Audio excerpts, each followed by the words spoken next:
Mardi järel on muidugi raske rääkida, aga ma proovin. Ma olen siin nii-öelda õhtu ankruks pandud.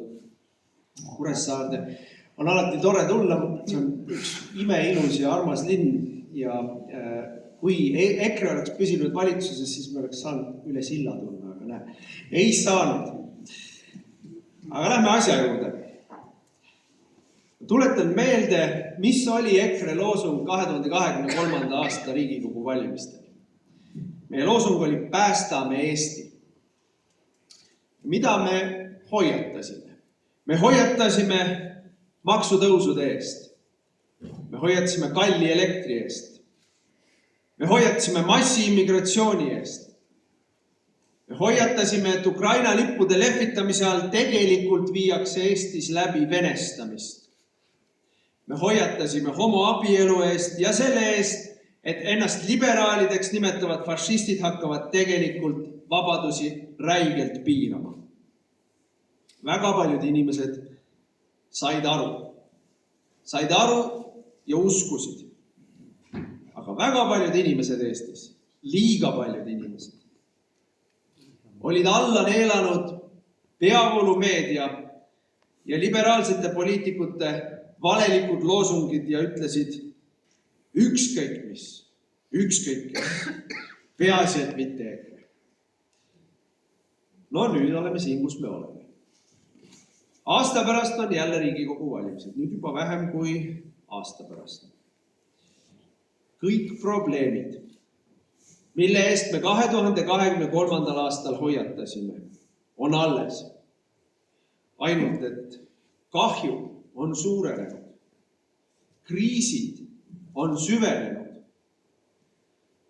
Ja lahendused on ikka need samad, mida EKRE on kogu aeg välja pakkunud. Selle jaoks, et neist kriisidest välja tulla, on meil rahvana, kogu rahvana, vaja kindlat meelt, külma närvi ja ma ütlen kõva kätt. Kõige rohkem vajame me aga lihtsalt tervet mõistust ja midagi, mida on Eestis lõhutud süstemaatiliselt aastaid ja aastaid, rahvuslikku üksmeelt. Selle jaoks, et tulla läbi Eesti ees seisvatest kriisidest, vajame me rahvuslikku üksmeelt. EKRE pakub lahendusi. Me oleme rääkinud neist aastaid ja aastaid, aga need tuleb ikka üle korrata. Meie lahendusi on eiratud. Meie lahendusi on ka naeruvääristatud. Võtub siiamaani meelde üks lugu, kui ma olin 23. aastal veebruarikuus Mustamäel kampaania üritusel telgiga väljas ja üks keskealine naisterahvas tuli meie juurde, et EKRE-t sõimata. Ja ju ta oli sotside valija või miskit, aga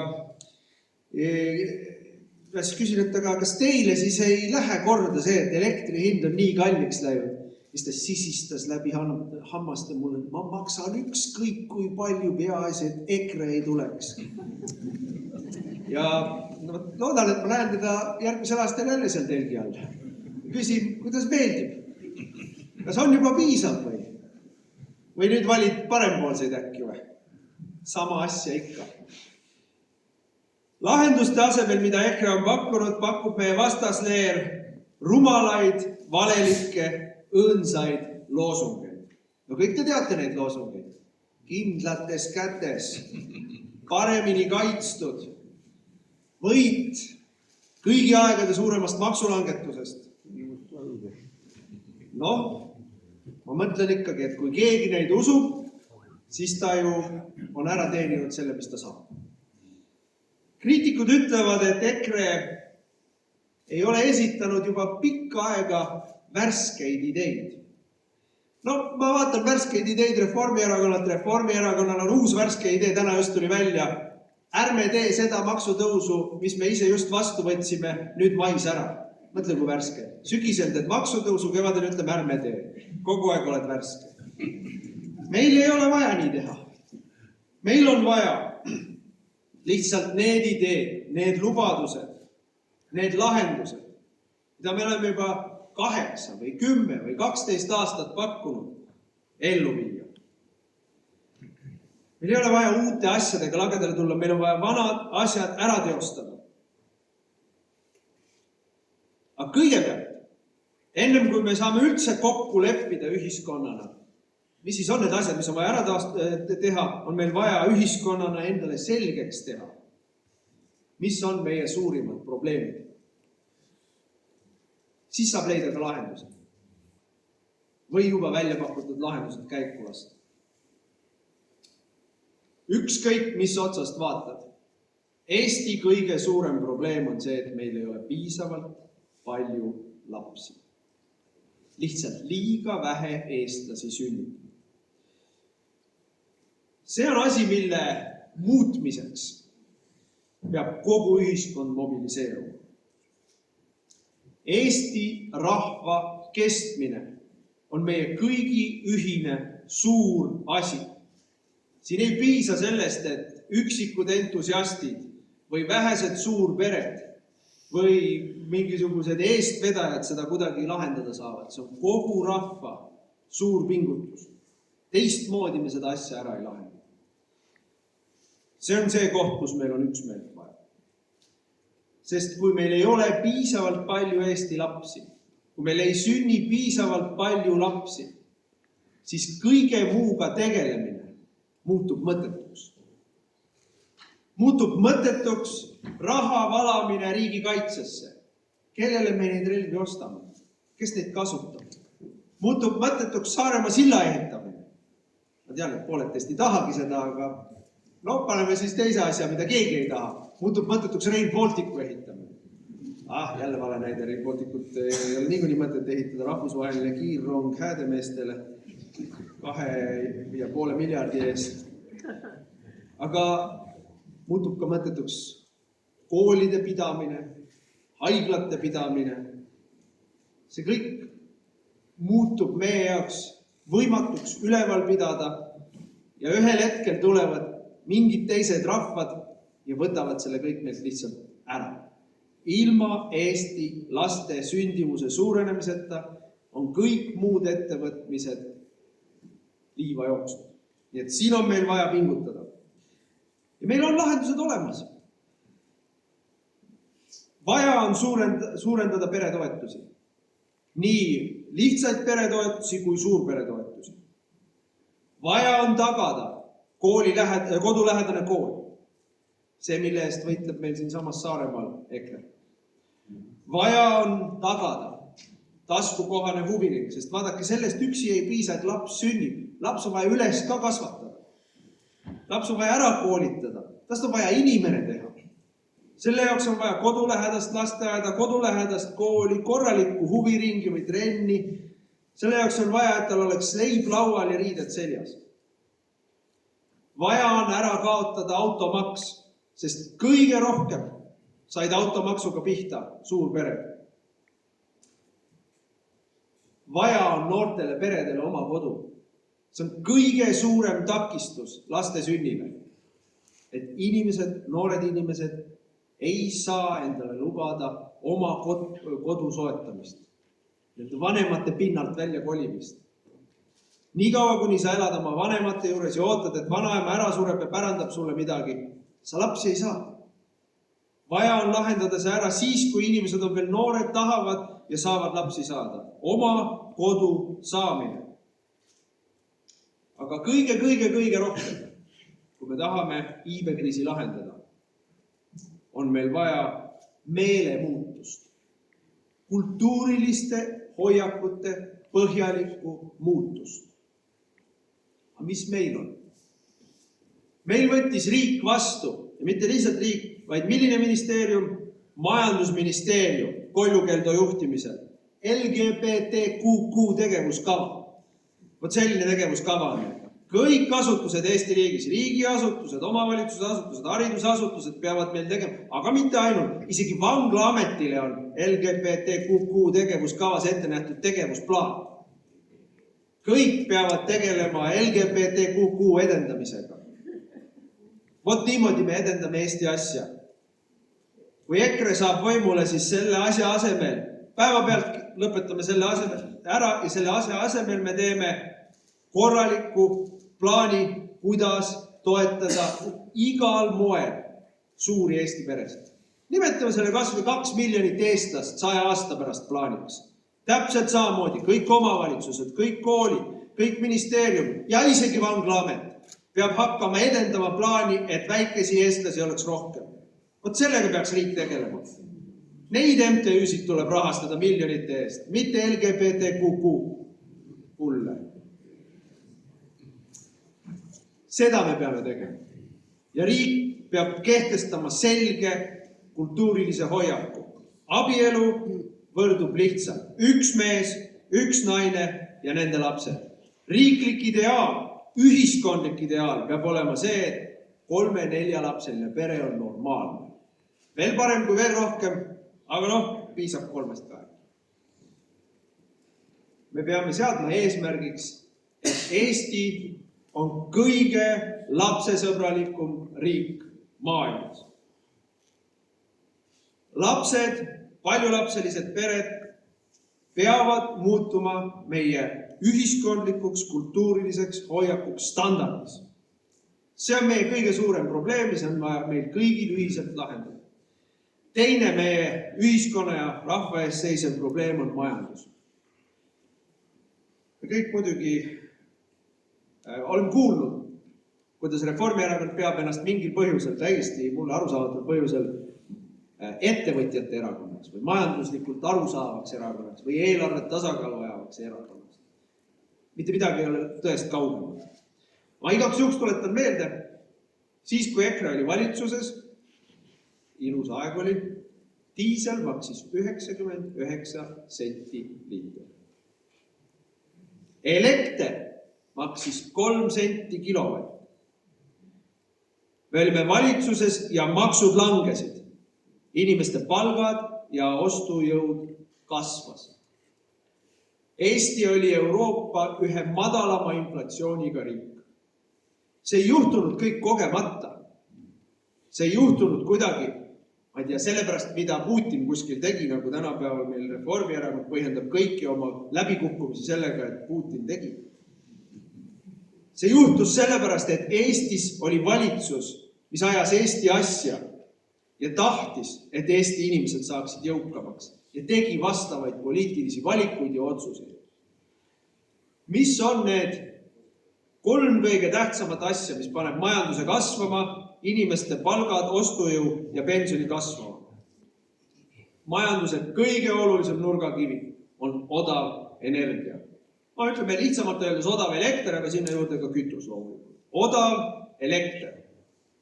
Teiseks, teine kõige tähtsam vaal, mille peal seisab korralik majanduskasv ja inimeste jõukuse kasv, on madalad maksud. Meil on olnud 5 aastat järjest valitsus, mis on kõiki makse tõstnud.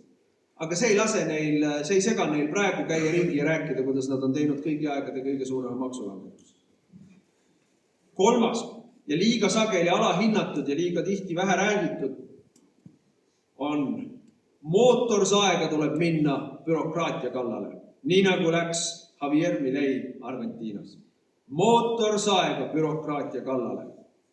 Nüüd elektri puhul. Kuidas me saame elektri odavaks? Kõigepealt, EKRE on juba andnud ka Riigikogus üle eelnõu.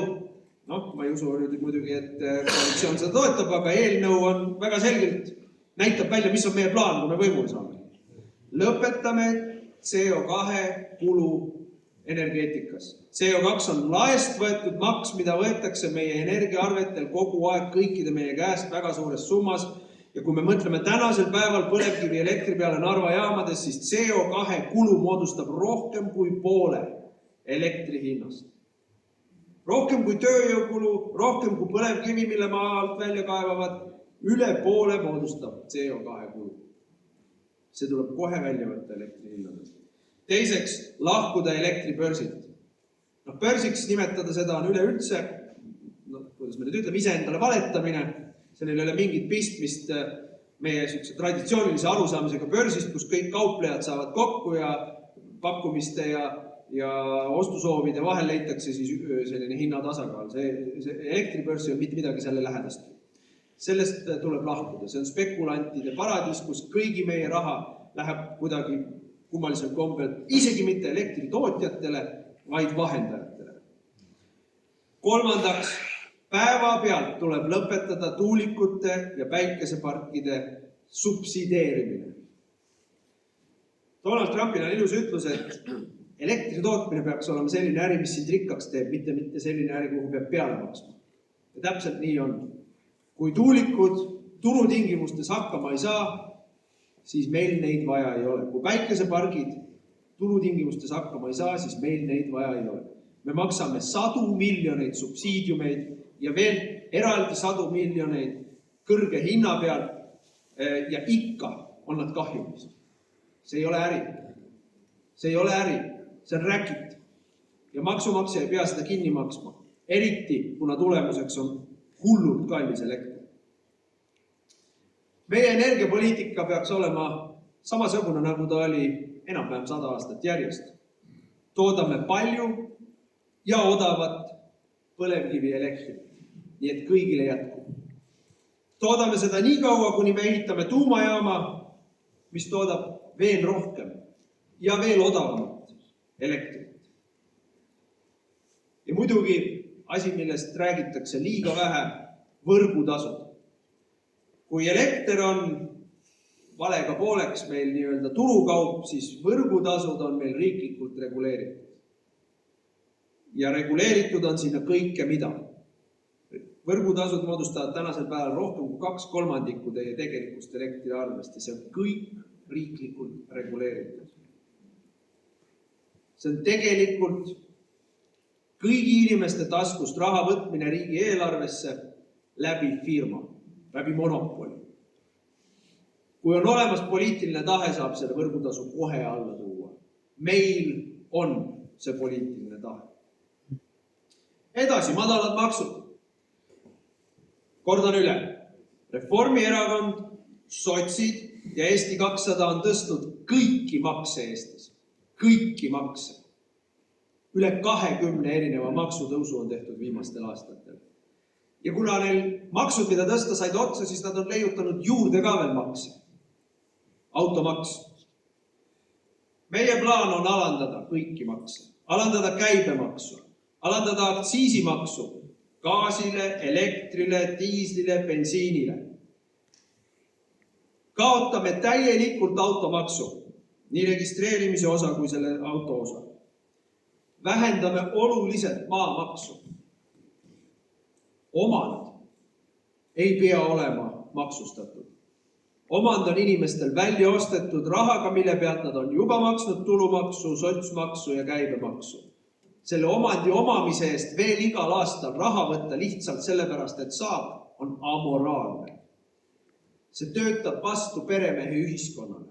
Aga meie tahame just nimelt, et eestlased oleks peremehed oma kodumaal. Meil on plaan teha tulumaks astmeliseks. Ma vaatasin, et plagiaat on kuuldavasti komplimendi kõrgeim vorm, et ma vaatasin, et isegi Reformierakond üritab kopeerida meid. No Isamaa ja Keskerakond kopeerivad meid juba mitu aastat.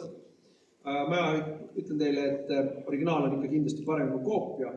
Ja seda me näeme ka selle tulumaksu asja puhul.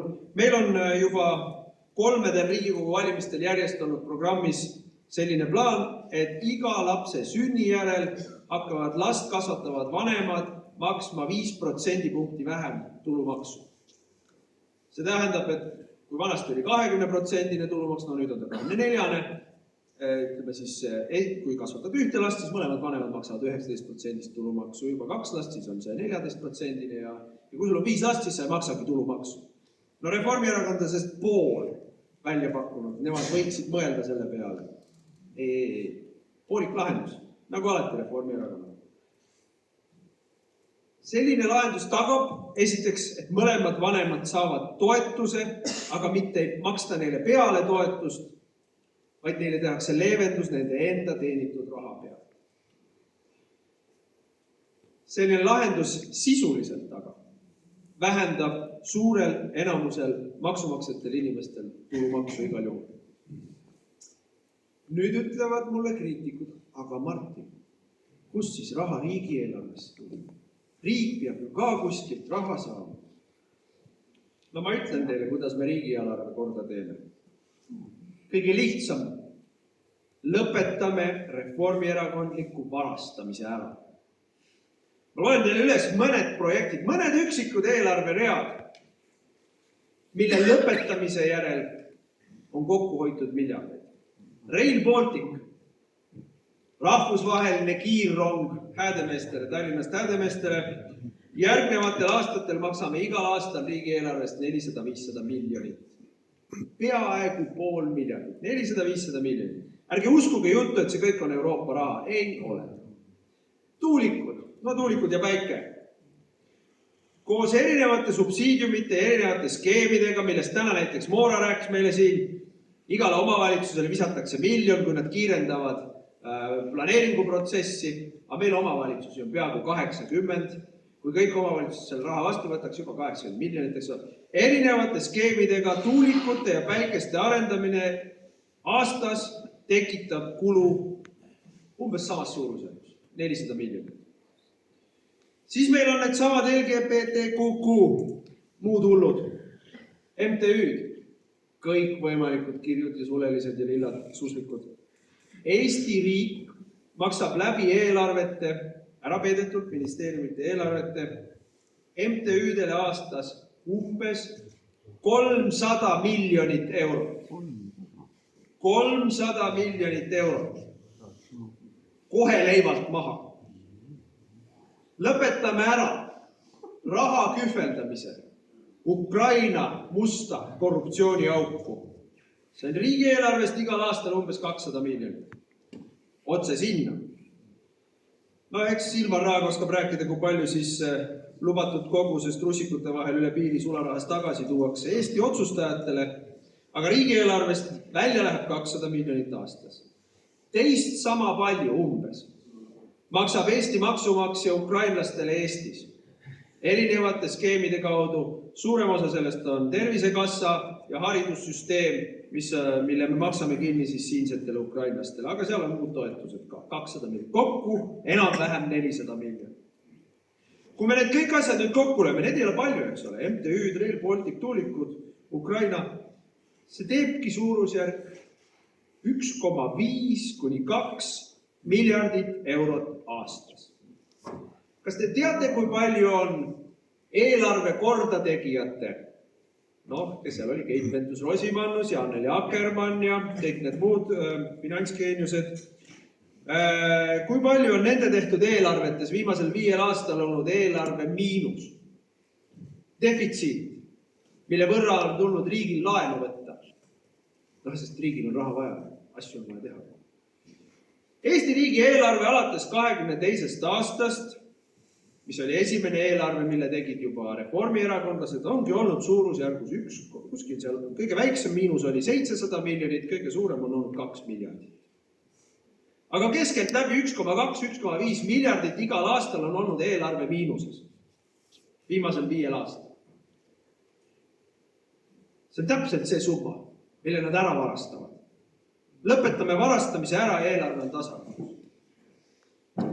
Aga lisaks sellele, vaatame siis seda kindlates kätes ja paremini kaitstud Eesti kaitsekulu. Eestil on plaan lähiaastatel kulutada igal aastal riigi kaitsele suurusjärgus 2,4 kuni 2,5 miljardit eurot aastas. See on see üle 5% SKP-st. See ei ole tegelikult jätkusuutlik. Ja see ei ole ka vajalik, kui me tõstame riigikaitsekuludest välja reformierakondliku varastamise. Me saame suurepäraselt kõik asjad tehtud, kui me kulutame umbes 3,5 miljardit ehk 3,5% ehk umbes miljardi võrra vähem. Kõik asjad saame tehtud. Hoiame miljardi kokku ja meie riigikaitse areneb ikka jätkuvalt täpselt nii nagu vaja. Ehk siis teisisõnu, me saame langetada makse, me saame eelarve tasakaalu, saame majanduse kasvama ja koos sellega saame inimeste sissetulekud ja tegeliku ostujõu kasvama. See ei ole raketiteadus. See on täpselt see, mida on teinud Thatcher, Reagan, Milley ja nüüd Trump. See töötab iga kord. See on vaja lihtsalt Eestis ära teha. Ja näidake mulle Eestis parteid, kes peale EKRE seda tahab teha ja usub, et see on tehtav. Ei ole teist parteid sellist. Eriti, kui sellega käib koos plaan minna kirve, kangi ja leegiheitjaga bürokraatia kallal. Kolmandaks, see on ka väga tähtis teema, mis Eestil tuleb ära lahendada ja koos ära lahendada. Rahvusriigi kaitsmine. Iibest ma juba rääkisin. Ilma selleta, et Eestis sünnib piisavalt palju väikeseid Eesti lapsi, ei ole võimalik rahvusriiki pidada. Ei ole tegelikult üldse mingit riiki võimalik pidada. Ega maailmast inimesed otsa ei saa. Aafrikas sünnib 10 korda rohkem lapsi igal aastal kui Euroopas. 10 korda rohkem igal aastal kui Euroopas. Küll siia keegi ikka meie asemel elama tuleb. Ma arvan, et isegi ära ei oota, millal me lõplikult välja sureme. Aga meie eesmärk on, et Eesti oleks Eesti. Et Eesti oleks täidetud eestlastega. Et meil oleks enda inimesi siin nii palju, et me ei peaks tahtmagi siia kedagi teist juurde ja kui keegi tahab tulla, siis suudaks nad ka hoida eemal. See tähendab väga ranget immigratsioonipoliitikat.